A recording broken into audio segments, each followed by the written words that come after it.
Bonjour à tous et à toutes, je suis content de vous retrouver. Aujourd'hui, on parle de douleur, on parle d'articulation. Vous le savez, les conseils que je vous donne ne remplacent pas ceux d'un professionnel de la santé. Je vous invite à en consulter un.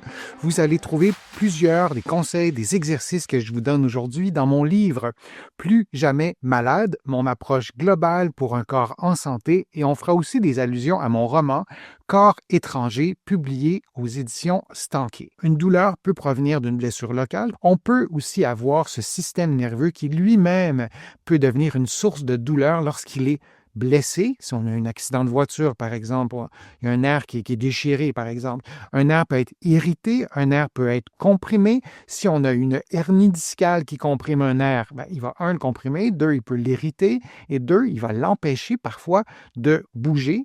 C'est la même chose avec l'épaule. On peut avoir des muscles hyper tendus parce qu'on fait de l'haltérophilie, parce que notre posture, elle n'est pas adéquate, parce que notre morphologie, elle n'est pas habituelle. On a une côte en plus, par exemple, peu importe la raison, et on peut avoir un nerf qui est irrité. Et là, le nerf, lui, c'est pas une structure locale en ce sens que le nerf est raccordé à votre système nerveux comme un système électrique. Alors, si votre ampoule ne fonctionne pas dans votre cuisine, est-ce que c'est en raison de l'ampoule, du fil électrique qui relie l'ampoule en quelque part au plafond, dans votre boîte électrique? C'est ça, le système nerveux. Donc, un nerf, oui, il peut y avoir une compression locale, mais la répercussion, elle est en général beaucoup plus vaste que ça, que si on a une blessure qui est locale à un seul ligament de l'épaule, par exemple. Et on parle alors de douleur neuropathique quand un nerf est, je le disais, blessé, comprimé, irrité. On pourrait rajouter d'autres adjectifs. Et là, on parle d'une douleur neuropathique. Alors, c'est différent d'une douleur mécanique. Comment on peut les différencier? C'est parfois pas le même type de douleur. C'est pas toujours simple de faire la différence en s'appuyant uniquement sur le type de douleur. Je vous montre comme ça quelqu'un qui a mal à l'épaule, au coude, au poignet et à la main, du côté du petit doigt. Vous vous êtes probablement déjà cogné le coude et vous avez senti une douleur qui irradiait sur le trajet vers le petit doigt que vous voyez en ce moment à l'écran. Alors ça, c'est un nerf qui est comprimé au niveau du coude par une percussion unique. Très brève, mais ça fait mal quand on se cogne le coude comme ça et ça irradie jusqu'au petit doigt. Ça, c'est une douleur de type neuropathique. Pour simplifier, évidemment, on ne va pas se blesser de façon chronique parce qu'on s'est cogné une fois le coude, c'est pas ça que je veux dire, mais c'est une douleur, disons, de type neuropathique. Les douleurs de type sciatique aussi, ce sont des douleurs neuropathiques parce que ça touche le nerf. Et le système nerveux est constitué de nerfs périphériques, de la moelle épinière et du cerveau. Donc, c'est partout dans notre corps, y compris les méninges. On va les voir dans quelques instants. Ces structures peuvent toutes réagir à une blessure et envoyer un message douloureux en quelque part, ou soit un message douloureux, ou si c'est le cerveau qui est touché, bien évidemment, on peut avoir d'autres symptômes. Mais là, on parle de douleur. Donc, c'est vraiment un système qui est complexe et il ne faut absolument pas oublier. Et des fois, on n'en prend peut-être pas suffisamment conscience, oui. Un nerf, c'est une structure qui est physiquement concrète, là. Donc, si je vous prends un petit nerf ici, donc dans mon dos, pour que vous voyez, donc c'est vraiment une structure qu'on peut mobiliser. Et donc, c'est une structure qui doit être flexible, qui doit être mobile. Le nerf est placé, les nerfs ou le nerf est placé à différents endroits stratégiques dans le corps humain et le nerf doit pouvoir être mobile. Si vous vous levez debout, si vous vous penchez, vous levez votre bras, vous levez votre main jusqu'en haut, vous faites un service au tennis, peu importe, vos nerfs doivent être mobiles. Alors, la mobilité neurale, elle est essentielle aussi lorsqu'on est en phase de réadaptation, de rééducation. Le système nerveux possède, je le disais, sa propre mobilité et c'est un aspect vraiment important à prendre en compte si, par exemple, vous avez un nerf qui est blessé, qui est irrité, qui est comprimé à l'épaule, vous avez une douleur de type sciatique, donc le nerf sciatique, là, il y a plusieurs nerfs. Si vous avez eu une fracture, vous avez eu un plâtre, il y a eu beaucoup d'enflure, et là, on pourrait parler de plusieurs diagnostics qui ont un effet sur la mobilité neurale et on doit la rééduquer. Et en physiothérapie ou en kinésithérapie en France et ailleurs, on a des outils de mobilité neurale, on a des exercices de mobilité neurale. Et là, c'est important, on ne veut pas faire n'importe quoi parce qu'un nerf, qui ne bouge pas bien, c'est peut-être un nerf qui est irrité. Alors, on ne veut pas faire des exercices qui vont irriter davantage le nerf non plus. Il faut vraiment savoir ce qu'on fait, mais on a ces exercices qui sont intéressants dans une phase de rééducation et même parfois dans une phase de soulagement. Et la mobilité du système nerveux est souvent influencée par d'autres éléments, toujours pour différencier une douleur de type davantage neuropathique qu'une douleur locale. Or, c'est-à-dire que, je répète la phrase pour ne pas perdre le fil, mais la mobilité du système nerveux est souvent influencée par d'autres éléments hors de l'articulation. Contrairement à un problème mécanique, on pourrait mettre des zones grises dans tout ça, mais si vous avez un problème, vous avez une déchirure méniscale, c'est dans votre genou. Si vous avez un problème de nerf fémoral, si vous avez un problème de nerf du membre inférieur, c'est jamais juste dans le genou. Je vous le disais, c'est le principe de l'ampoule qui ne fonctionne pas. Où est l'endroit qui ne fonctionne pas de l'ampoule jusqu'à la boîte électrique? Ça tient beaucoup plus compte de la globalité, sans vouloir minimiser l'importance de la globalité aussi pour un problème mécanique, mais on différencie comme ça. Les méninges, c'est la dure-mère, l'arachnoïde et la pimère. Là, on a souvent entendu parler on a souvent entendu ces mots-là. C'est sous le cerveau. Ça, c'est pour ce qui est de la boîte crânienne, mais les méninges sont aussi dans votre moelle épinière. Ça continue.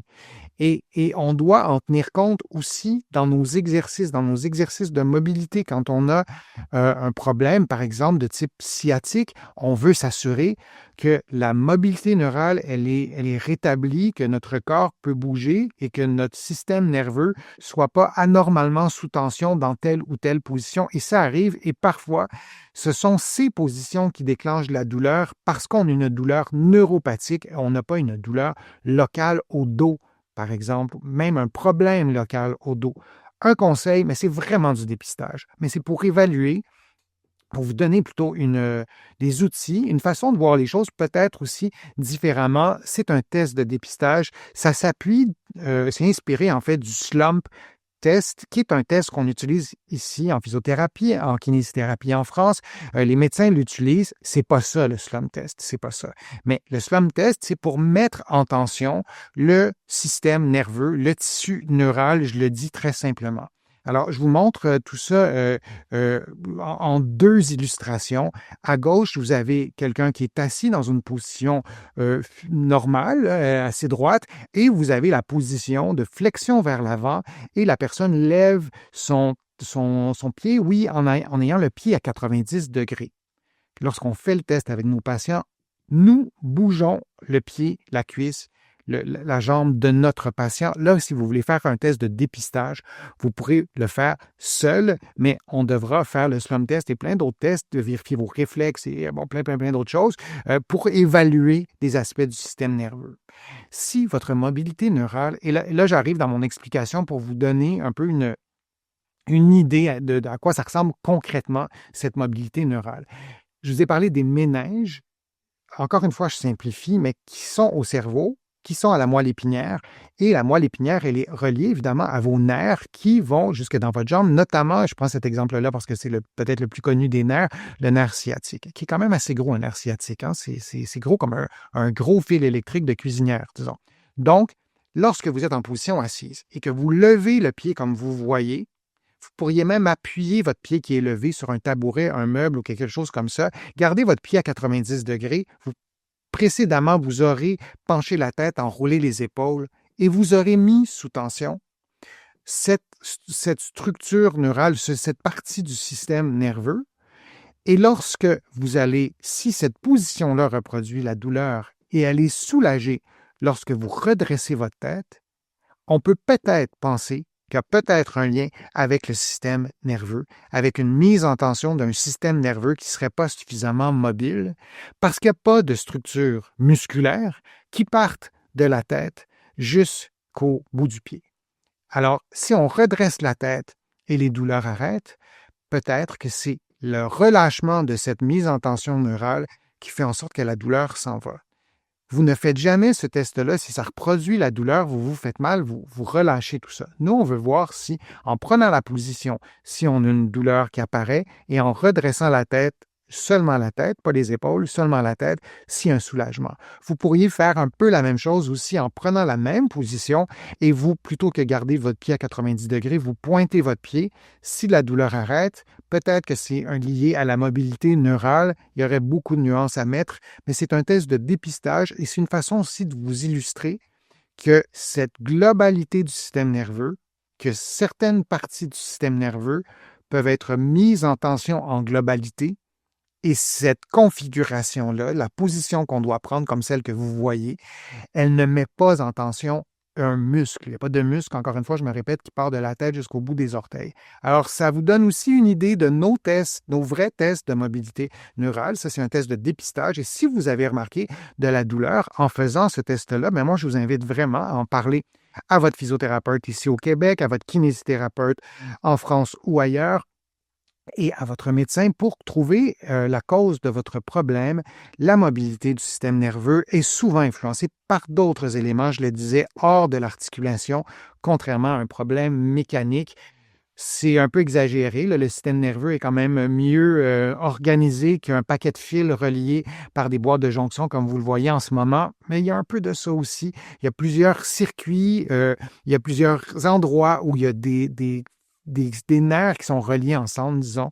Et donc, c'est un système qui est complexe. Cette mise en tension-là, elle est complexe aussi. Parfois, c'est pas simple à tout démêler, mais on y arrive avec les bons tests, avec le bon examen clinique, avec les bons exercices aussi. Et peut-être que ce que vous avez besoin, ce sont en fait des exercices de mobilité neurale parce que vous aurez un problème qui est davantage lié aux nerfs, au système nerveux, plutôt qu'un problème uniquement local. Et je termine en vous disant que parfois, les deux problèmes cohabitent. Donc, on doit élaborer une stratégie thérapeutique qui est efficace et qui vous permet d'être soulagé plutôt que l'inverse. Je vous remercie de votre présence. Je vous remercie de vos questions. C'est toujours vraiment un grand plaisir de vous présenter ces contenus. Vous allez trouver beaucoup d'informations sur mon site web, le www.denisfortier.ca. Vous pouvez vous abonner gratuitement à l'infolettre. Vous allez trouver aussi beaucoup d'informations dans mes livres, notamment Plus jamais malade, mon approche globale pour un corps en santé. Vous allez aussi trouver d'autres, tous mes livres en fait dans les librairies ici au Québec, au Canada, en librairie, mais aussi sur le web. Et vous allez trouver plusieurs de mes livres aussi en France et de l'autre côté de l'Atlantique, notamment mon livre Corps étranger, qui est un roman publié aux éditions Stanquet. Merci de votre intérêt. Merci de vos contributions. Sans elles, vous le savez, je ne pourrais pas vous présenter autant de nouveaux contenus. Je suis Denis Fortier. Je vous dis à une prochaine fois. À bientôt.